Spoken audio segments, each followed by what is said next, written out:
May isang pinaka-importanteng trabaho ang mga sundalo, ang protektahan ang kanilang bansa. Gayunpaman, maraming iba't ibang paraan upang gawin nila ito. Kung ang bansa ay nasa digmaan, maraming mga sundalo ang lumalaban sa labanan. Gumagamit sila ng mga sandata at teknolohiya upang makatulong na talunin ang kalaban.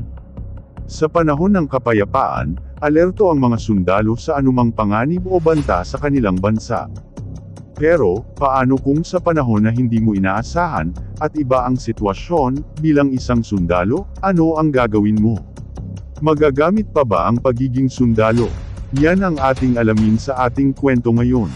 Kaya kung bago ka pa lang napadpad sa channel na ito, at kung gusto mo ng mga kwentong katulad nito, ay mag-subscribe ka na, at huwag kalimotang i-like, at pindutin ang notification bell, para lagi kang updated, sa mga kwentong kagaya nito. Para kay Master Sergeant Eleno Leopoldo, sa edad na 50 taong gulang, napaparetiro na sa serbisyo, bilang sundalo sa loob ng 26 na taon niya sa Philippine Army, ay malaki ang natutunan at naituro sa kanya, at higit sa lahat, ang tumugon sa tawag ng tungkulin, sa anumang sitwasyon.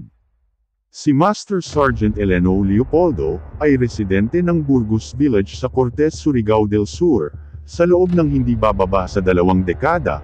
Sa tagal niya sa lugar na iyon, ay tahimik at halos walang krimen sa komunidad nila.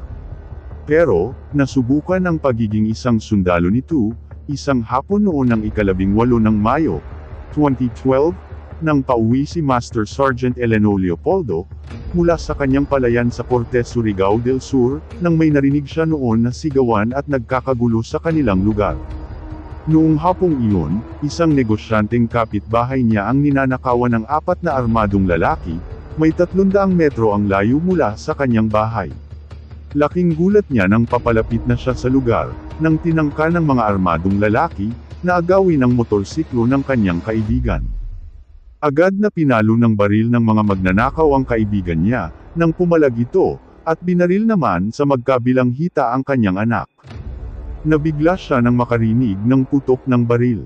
Agad siyang naalarma at alam niyang may nangangailangan ng tulong niya, kaya nagmamadaling umuwi ito, at dumating siya sa kanilang bahay para kunin ang itinatagong kinakalawang, at loaded niyang Armscor Squibman, caliber 22 rifle. Agad siyang bumalik sa lugar para tulungan ang kaibigan pero agad nakapagkubli nang makita siya ng mga magnanakaw na armado ng baril. Umatras ang mga magnanakaw, at saka pinaputukan siya. 6 na bala lamang ang laman ng baril ni Master Sergeant Leopoldo, kaya kailangan niyang tamaan ang kanyang target, kumbagay one shot one kill para hindi masayang ang kanyang bala. Sa kanyang pinagkukublihan, agad niyang inasinta sa layong 50 na metro ang bahaging tiyan ng isa sa mga magnanakaw, na naging sanhi ng kanyang kamatayan. Laking gulat niya na ang sospek ay nalaman niya kalaunan, ay isa palang pulis. Habang umiiwas siya na matamaan ng mga bala, nag-load ulit si Sergeant Leopoldo, ng isa pang bala, sa kanyang single shot na armas, at inasinta ang isa pang magnanakaw, habang inutusan niya ang kanyang mga kapitbahay, na batuhin at labanan ang mga kriminal.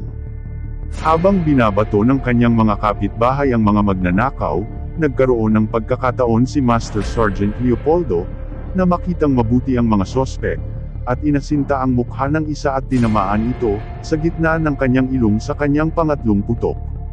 Sa layong 50 metro, ay patuloy niyang pinaputukan ang 2 pang magnanakaw, na papatakas, sakay ng isang motorsiklo. Sa kagustuhan ni Master Sergeant Leopoldo, na itumba at makuha niyang lahat, para sa mga krimen na ginawa nila sa kanilang lugar. Hinabol niya sila, ngunit huminto siya nang makita niyang 2 na lang ang natitira nitong bala, kaya tuluyang nakatakas ang mga magnanakaw. Maya-maya, ay dumating na ang mga pulis, pagkatapos ng 10 minuto, para rumsponde sa pangyayari. Dahil sa itsura ni Master Sergeant Leopoldo, ay napagkamalan siya na isa sa mga sospek, dahil naglalakad lang ito, na may bitbit na baril ng nakayapak lamang, at napakadumi at puro putik, dahil galing ito sa kanyang palayan, at napalaban siya na wala sa oras, at wala din agad nakakaalam na isa pala siyang sundalo. Na-recover ng mga pulis sa crime scene ang 2 baril mula sa mga napatay niyang magnanakaw, at isang bahagi ng ninakaw na pera ang naibalik sa may-ari. Para kay Master Sergeant Leopoldo, ang pagsasanay sa pagbaril na natutunan niya sa Philippine Army ay nagamit niya sa mabuti. Pero ito ang unang pagkakataon na nagamit niya ang kanyang mga kasanayan sa pagbaril laban sa mga miyembro ng mga kriminal. Pinuri ng mga miyembro ng isang shooting group, Long Range Rimfire Philippines, si Master Sergeant Leopoldo para sa kanyang ginawang lagpas sa tawag ng tungkulin. Dahil sa katapangan at kabayanihan na ipinamalas ni Master Sergeant Eleno Leopoldo, agad siyang inirekomenda ng kanyang mga kapwa-shooter na bigyan ng parangal at gantimpalaan ang bayaning sundalo.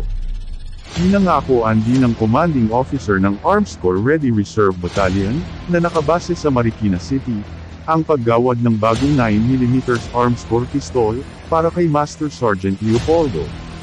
Ang mga ibang miyembro naman ng shooting community ay nag-donate ng pera para sa mga travel allowance ni Master Sergeant Leopoldo. Para naman kay Master Sergeant Eleno Leopoldo, hindi siya masaya na kitilin ang buhay ng isang tao, pero napilitan lamang siya para mailigtas ang mga inosenteng tao na nangangailangan ng kanyang tulong. Bilang isang residente sa bayang iyon, responsibilidad rin niya na ipagtanggol ang kanyang komunidad laban sa mga kriminal. Si Master Sergeant Eleno Leopoldo ay kasapi ng 58th Infantry Battalion ng Philippine Army, ay nagretiro sa serbisyo noong Disyembre taong 2012. Ano